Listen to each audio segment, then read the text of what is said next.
You ever walk into a room and immediately get angry? I'm Dave Roper. Give me a follow if you want to learn how to love yourself so that you can authentically love others.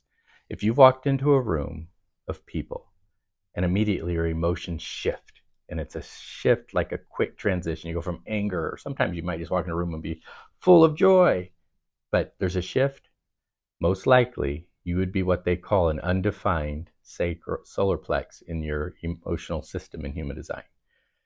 The solar plex is in charge of your emotional being. And if you are undefined there, it means you will magnify the emotions of others.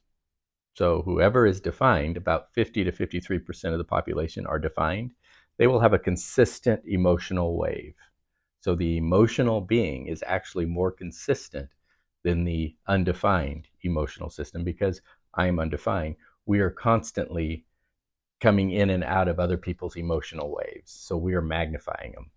And if they're high, we can fly. If they're low, we're going to get really low. And sometimes we get really confused and think it's our own. And so as you're walking around and you start feeling this and being aware of your emotional system, pay attention. If you're by yourself, are you kind of flat? Not flat, just neutral. That's usually where we can be. If we're undefined and we're by ourselves, we should be neutral.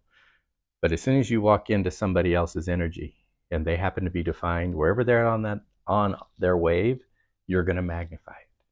People call us empaths. It's just about half the population are undefined. So we're constantly being tossed here and there by all this emotional energy. If you're in a relationship with somebody who's defined and you're undefined, I've seen it and I've worked with so many couples. It is a difficult thing to navigate. I've had many of them say, every time I'm with him, I just get depressed. Well, they think it's themselves. And I encourage them, if they're low, sometimes you need to go. If they're high, fly with them. But there is nothing wrong with them. They're just living out their wave. So to keep peace, understand that you need to be a screen, not a sponge. My wife loves that as a projector. A screen lets those emotions go through. A sponge holds on to them and starts telling stories about them. Understand that you are a magnifier of the emotions of others if you are undefined. And I will have a picture in this reel that will show and where you look to find that undefined center in your chart. If this resonates, give me a like, give me a follow.